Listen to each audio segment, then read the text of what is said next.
Hello friends, good morning. বাজারে আমি গিয়ে আজকে সজনের ফুল পেয়েছি, সজনের ফুল এনেছি।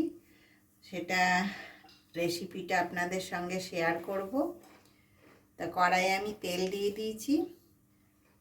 আর আপনারা নিশ্চয়ই সকলে ভালো আছেন, আমিও ভালো আছি। তাহলে আপনারা ভিডিওটা দেখতে থাকুন। এখন তেলটা একটু গরম হতে দিয়েছি।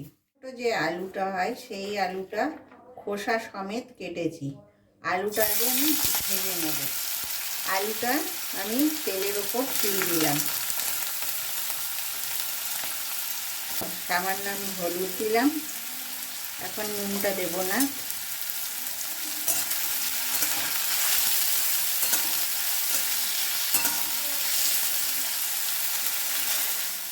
আলুটা সামান্য ভাজা ভাজা হয়েছে, এই সময় আমি শিম দিয়ে দেবো অল্প।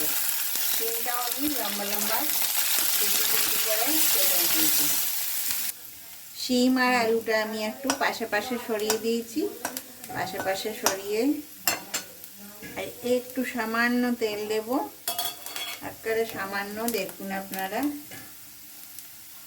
ব্যাস হয়ে গেল এতটুকুই তেল।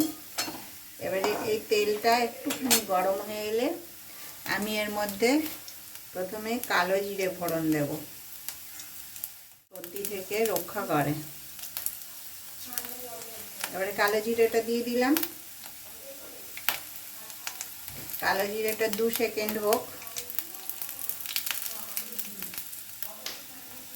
এবারে আমি এই যে সজনের ফুল ধুয়ে রেখেছি, সজনের ফুলটা আমি দিয়ে দেব।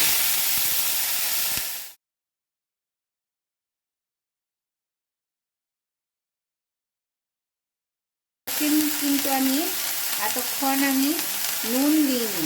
এইবারে আমি পরিমাণ মতন নুন দেব।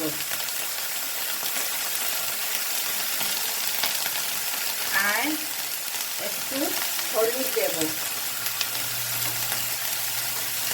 একটা টমেটো কুচি করে রেখেছি, ছোট টমেটো, ওটাও দিয়ে দিলাম।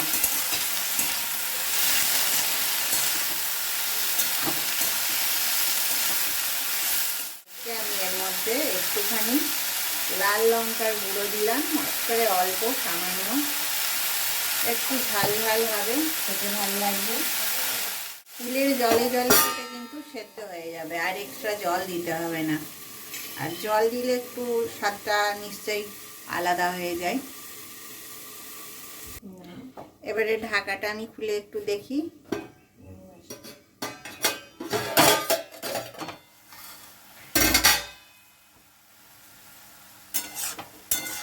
এই যে এটা হয়ে এসছে। এবার এটা খুব ভালো করে ভেজে নিতে হবে। দেখুন, ওই ফুলের মধ্যে যে জলটা ছিল সেটাতেই আর একটু সিম করে রেখে দিয়েছিলাম আমি। হয়ে গেছে। যারা আমার চ্যানেলের ভিডিওগুলো দেখেন তাদেরকে অসংখ্য ধন্যবাদ। আর আমার এই রান্নাটা আপনাদের কেমন লাগছে সেটা অবশ্যই জানাবেন আমাকে কমেন্টে। আমার চ্যানেলটা আপনারা লাইক, শেয়ার, সাবস্ক্রাইব করবেন আর আমার পাশে থাকবেন। আমি এখন এইভাবে ভেজে শুকনো শুকনো করে নেব। এটাকে হয়ে গেল। তাহলে আজ এই পর্যন্ত। নেক্সট ভিডিওতে আবার দেখা হবে। নমস্কার।